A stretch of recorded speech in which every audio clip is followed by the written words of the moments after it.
Welcome to Up the Villa podcast for our match preview / predicted lineup. We've got a 2-in-1 for you, so sit back and enjoy this episode. If you are new, subscribe to the channel, drop the video a like, and I'll always get involved in the comment section down below. Share your teams on social media as well. So we've got a bit of a wounded animal rocking up at Villa Park, and I'm not just on about Villa. What about Arsenal as well?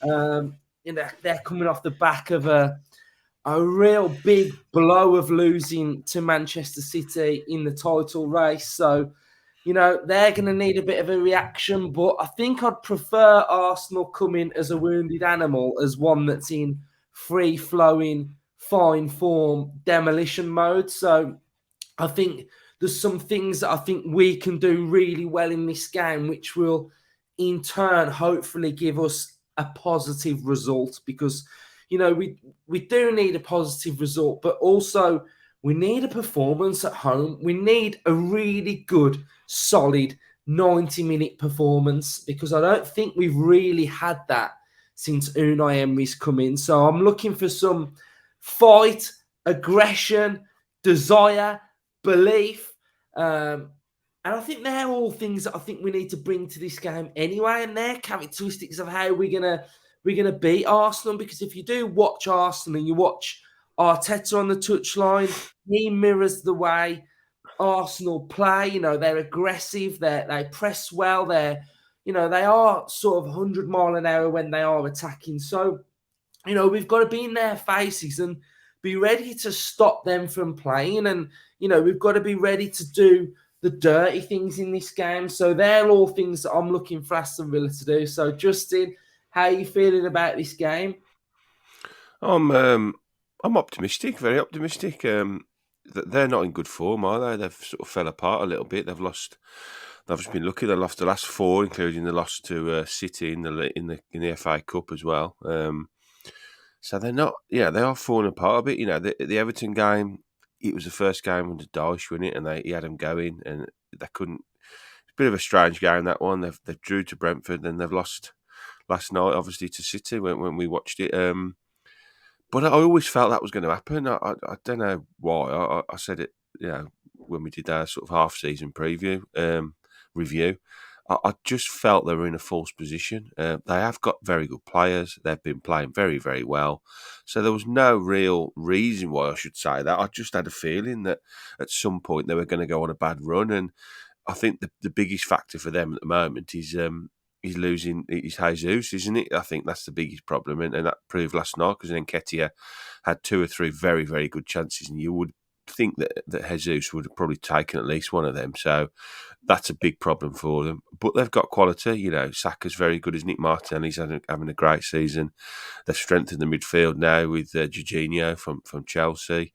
The back four, I don't think he's amazing. I think we can get at them if we play like we did in the second half against City. Really, I think that's the key for me now. He's getting somehow close to that 20-minute spell against City in the second half where we did really well. So that comes down to personnel as well. But I'm confident. We're at home. It's an early kick-off. I think they're probably slightly better atmospheres the odder times. So like an evening kick-off or an earlier kick-off, I think people get more up for them for some reason. So at home, a couple of dodgy results off the back of. I'm still very confident we've got the right man in charge and we're going to be okay. And I think this is the game where we put a really big performance in and get a result.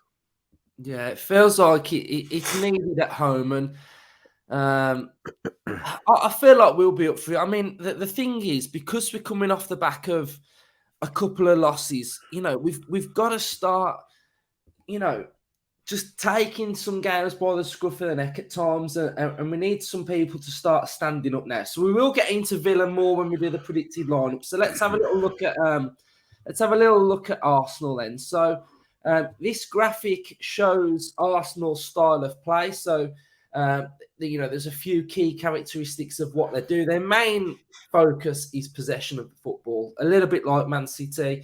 Possession of the football, keeping hold of the ball with their passing accuracy, penalty area entry, so that's having runners running into the box, and final third entries as well. So that's how Arsenal play. This season so far, this graphic shows Arsenal's danger creation. So where's their danger coming from? So it's coming from the right-hand side with Saka. It's also coming through the middle of the pitch as well with Odegaard, with Xhaka as well, and Partey when he plays, and Jorginho. And then, like I say, you can see the entries into the box. You know, it's really strong in this area. So the more green it is, shows where their threats are coming from. So right-hand side, through the middle, and into the 18-yard box as well.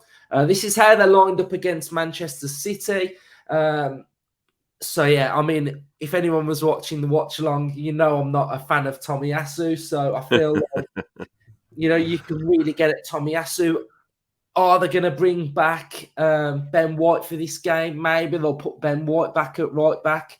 Odegaard had a quiet game. Martinelli's, you know, he started the season well, but he has petered off recently. He has gone a bit quiet. Justin makes a great point about Nketiah.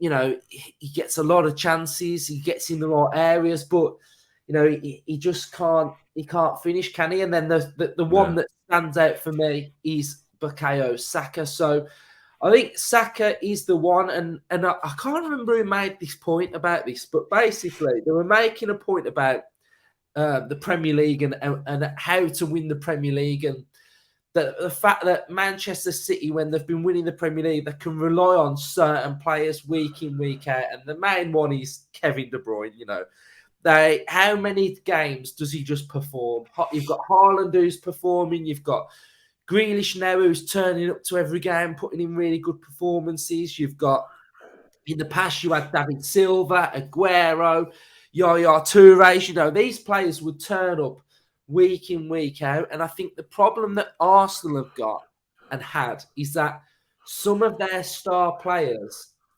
don't turn up every game. So, you know, and Martinelli's not in great form at the minute. You can see Odegaard weren't at it against Man City.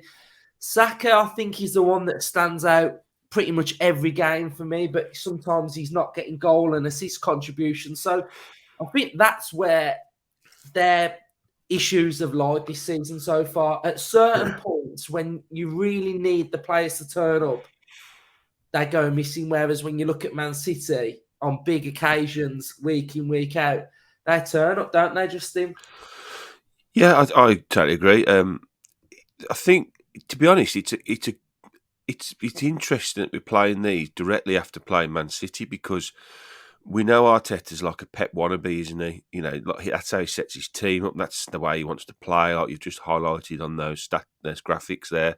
He's possession based. He doesn't. I'm surprised to see he doesn't rely on quick breaks. So he's not a counter-attacking team. You know, the number 6 seems to be the position. You know, on that graphic with the where they're not that the one back with the squares on the box. That one. So, you know, the number 6 area, they're trying to dominate the ball there, which you can see. They do try and get up the right-hand side, and then you know, they're trying to overload in the box, don't they? Which, like you've said, that's a key characteristic. He's getting runners into the box. And that's very, very similar to the way Man City are playing. So when you think that we've just come off the back of playing the best team at doing that, it should give us a really good, you know, opportunity to play against a team that tries to do that, but isn't as good as doing that. They're just not as good, are they? They haven't got as good players. They're not been doing it as long as City have. You know, City have got quality all over the pitch. I'm not saying Arsenal haven't got quality, but in key areas, they just haven't got the kind of quality that City possess. So, you know, it should be, I'm not going to say easier, but you know, it's obviously a not as hard as to play Arsenal at home as it is to play City away. But yeah, I think we've got to try and dominate that 6. You know, and it could be a tale of 2 strikers, to be honest. I mean, I think Ryan said last night with Nketiah, he can't finish his dinner; he must be starving. But Watkins is in form, isn't he? 3 in 3. So I'm quite confident we can try and dominate the ball in the middle. I think, as you know, we'll get on to team selection soon. But if we can play the right team, I think he got the team selection wrong last week, and I think he also changed it a little bit too late. I would have changed at half time. Ultimately, you know, that's horses for courses because it was 3-0 down. So, but I think going into this game, I'm really confident we can you know, really get them. I think high energy is key. I think the press is very key as well, and not letting them settle on the ball and try and get any kind of routine during the game and settling into it. I think we've got to get at them. For me, John McGinn is key in this game. I agree. We've had the dress rehearsal, haven't we? Now we've got to, back it up now and go out there and show where we were lacking against Man City, what we can do at home. So if you have a look at this graphic now, this is I love this graphic at the minute, the passing network. So we're going to start showing this graphic a lot more for Villa as well. It doesn't look like the one for Villa though, so I'm not going to show the one that we had against Man City. I did show it on the debrief, but so this basically shows the tale of how a team plays and keeps possession of the football. So the darker lines show more than 5 times that pass has gone into that area. The circles show who gets on the ball and vice versa. So you can see that the passing networks show that we're going from centre-back to Tomiyasu, and then we're going into central midfielder of Jorginho. This was against Man City, by the way.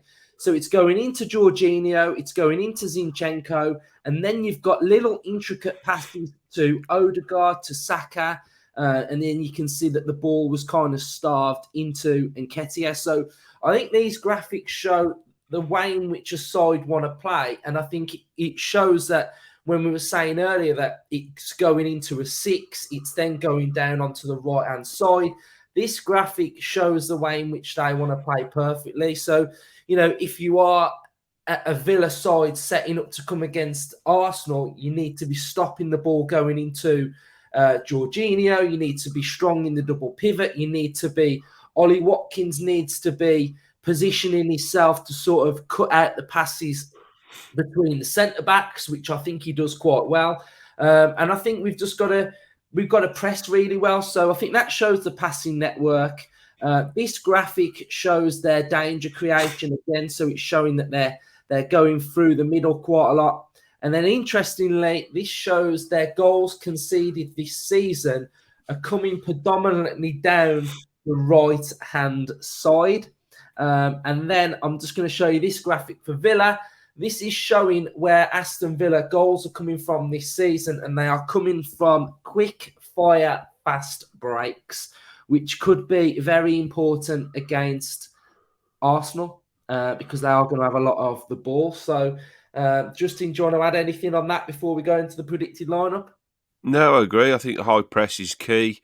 Getting into their 6 and the back, looking at those graphics there, the passing network, they're obviously very strong in that sort of triangle area with the 6 and the 2 centre halves. Jorginho obviously stepped in last night, and he's key to the way they want to start playing the ball, and he has a lot of the ball. So getting sort of the front 3 players, Watkins and whoever it is playing either side of him, Buendia or Coutinho or Bailey or Traore or McGinn, whoever's playing there, Ramsey, they've got to be busy tomorrow on Saturday. They've got to be in the faces. They've got to be high energy, get forward. I think the back 4 have got to make sure we push up high as well, get up on that halfway line and push them back and try and just nick the ball off them in high up the pitch and then punish them. They're going to want to retain the ball. We know that. So they're not looking at those statistics. They're not going to rely on quick breaks. They're going to rely on, gaining possession up the pitch, pushing us back, and then just dominating the ball in our half, trying to open us up and create chances. So we've got to make sure that we can counter that as best we can.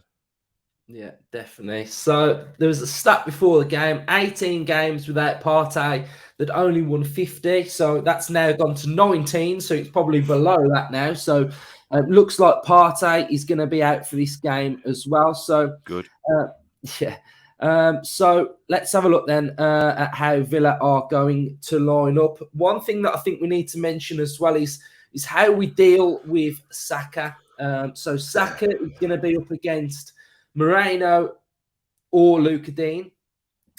So if you're thinking he's going to be coming up against this area here, I was listening to Gal Kalishi before the game, and he was talking about how you deal with Saka, and he mentioned not only doubling up on him, but tripling up on him. So I think Everton did this really well against Saka when they tripled up on him. So allowing him no space at all. So as soon as he gets on the ball, there's 3 players that are swamping him. So you'd be looking at Moreno going in, Buendia going in, Kamara going in, and really sort of just not giving him any time on the ball. So, and we've got to make sure that we do that. On the opposite side, you're going to have Martinelli or Trossard up against Cash or Young, and then McGinn. So I think it's important that both of them, on both sides, we do something pretty similar, to be fair. So I think it's important that we see something a little bit like that against Arsenal. So, I mean,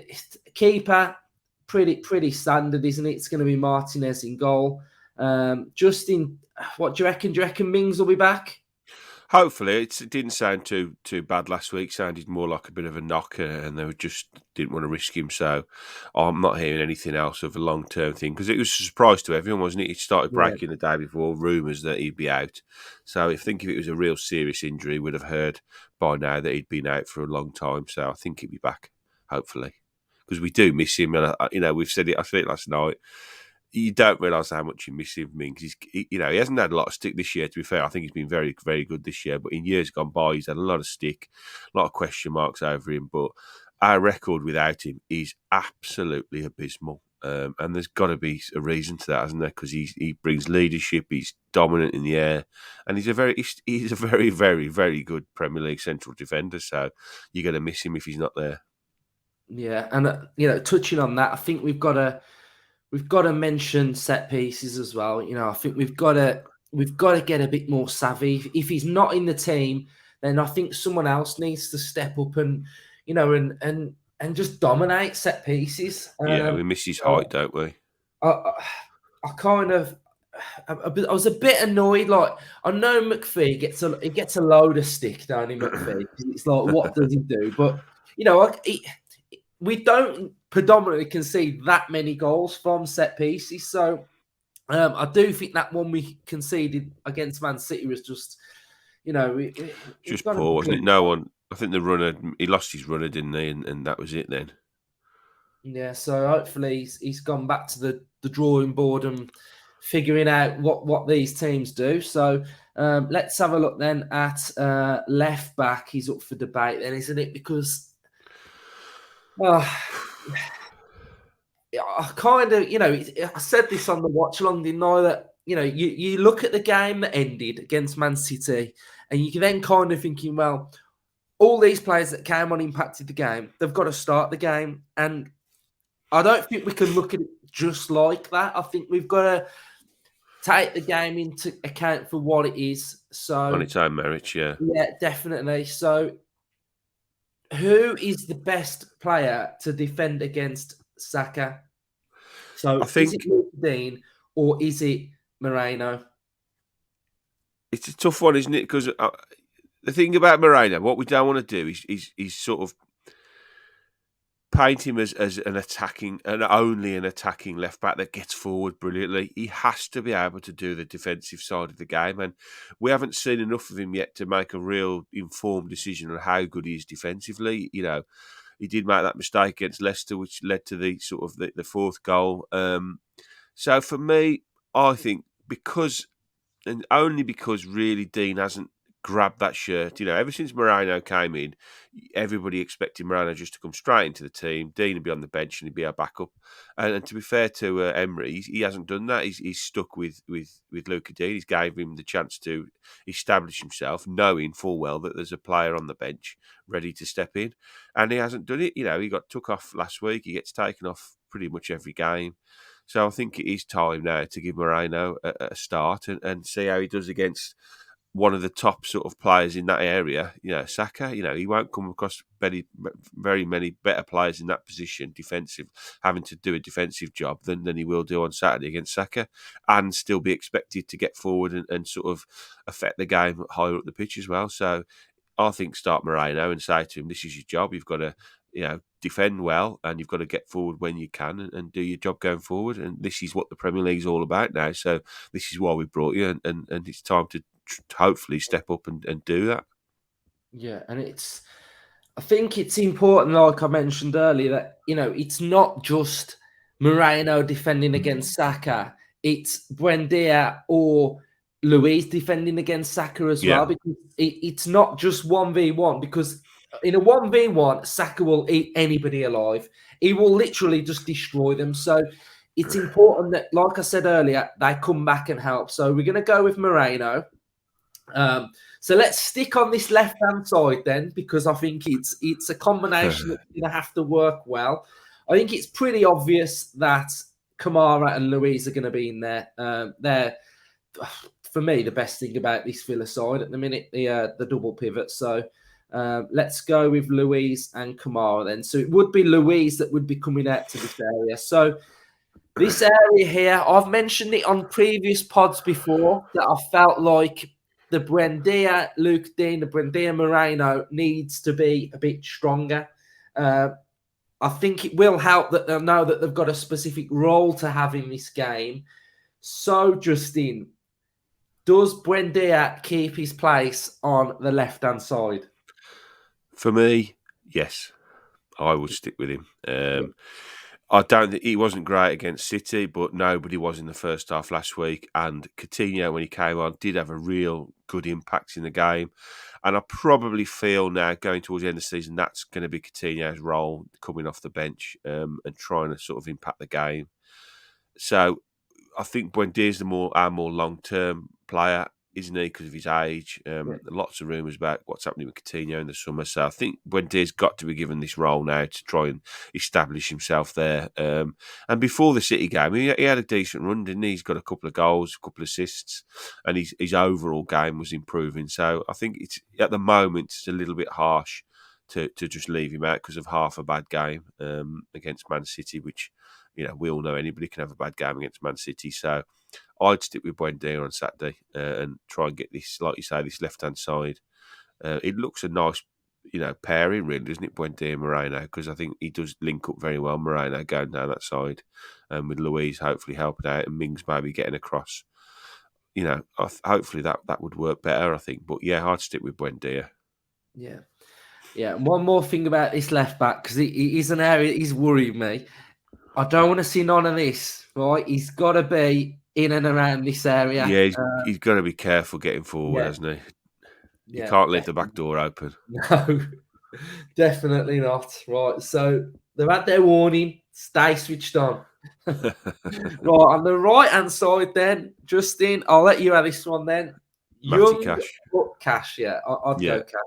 No disrespect to Ashley Young. I can't say any more good things about Ashley Young. He's been absolutely phenomenal, but he does seem to have run out of steam the last couple of games, which is understandable for a 37-year-old who's basically been playing week in, week out in the Premier League since we came back. So, Matty Cash, again, another player that's got a little bit of a question mark over him. Can he do the role that's asked of him at Villa? His final ball's not great. He's really got to improve that. And he's probably got to slightly improve his defending as well. So for me, it's time for Cash to come back in and try to regain make this right back slot his own again and turn Ashley Young back into what he is for us. He's a utility player, but a very good one at that. Yeah, I think we can both agree that McGinn will be coming back in. Energy, present. The McGinn that was playing against Spurs and the McGinn that's played for Emery so far has been impressive. So I think, we're going to need that added bite in midfield. And I think McGinn brings that. So I think we've touched on McGinn quite a lot recently. So let's move up the pitch then to another one, which I think we're both going to agree on. It's going to be John Duran. Now, my thinking of having Duran in this game as well is Pep alluded to a tactic that he played against Arsenal that he didn't like. And he went quite long in this game, Pep, against Arsenal. It was a tactic that I wanted Villa to employ against Man City, but to aim in the correct channel and the correct area to turn Man City over quickly. So we know that we score a lot of goals from fast breaks. And I just think this game's going to suit Duran. I mean, the hold-up play that I've seen so far is very good. So I think if we can aim the ball into him, his hold-up play, bring players into play. The first thing he did when he came onto the pitch was win the ball back.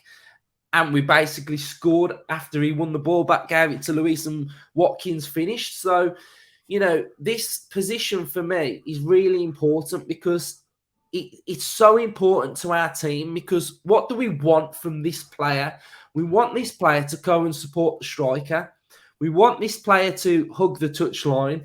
And for me, what we're not seeing from this position so far is we also need this player to be coming into this area, helping out a little bit more in this area. So, this player has free reign all over this area of the pitch. And I think so far, when Bailey's been playing, he's been up there. And it's just, for me, it's leaving the door open around here. And it just leaves us so isolated. So the fact that Arsenal are going to have a lot of the ball, we're going to need him to be there. But then on a quick fire break, be there as well. So at the minute, for me, Bailey in that position is too lightweight. So I'm asking for someone to come into this position that's going to hold it up, win the ball, and be stronger. And I think at this moment in time, Duran is that player. So Duran gets his first start for me. Roberto Duran. I agree. I think we've basically replaced Ramsey and Bailey there, and I look at those two, and what I see more than anything else is high energy.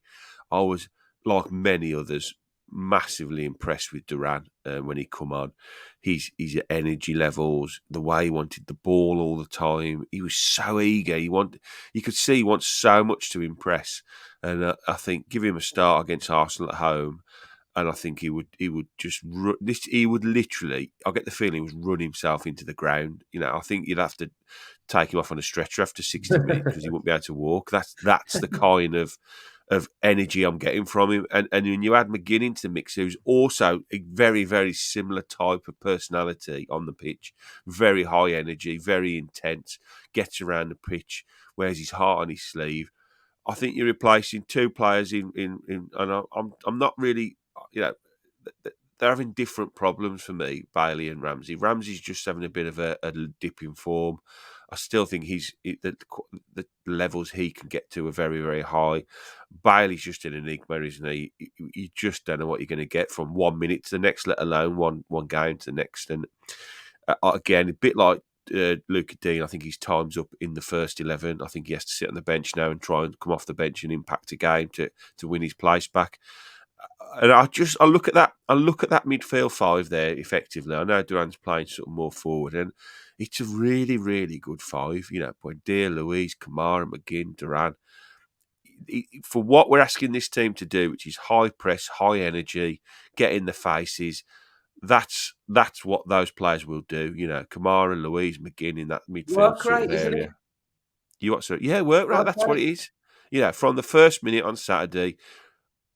Almost, I'm going to say daft now, almost don't care what the result is. I want to see from the first minute to the last minute, whatever happens in this game, I want to see all them players putting 90 mile an hour in. I want to see them effective in their positions, doing everything they can to win balls back, quality on the ball when they do get it back. And ultimately, Duran's in the game in that position to be a threat. That he needs to be a threat to Arsenal, and Bailey just isn't a big enough threat now for me.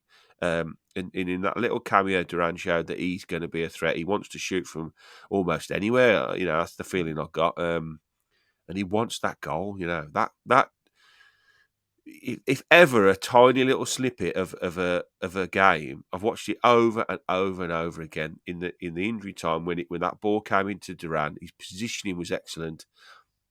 And I think that touch on his thigh to cushion the ball into, to allow him to have that strike shows me the lad's got top quality. You don't teach that. That is an instinct. The ball's come into him.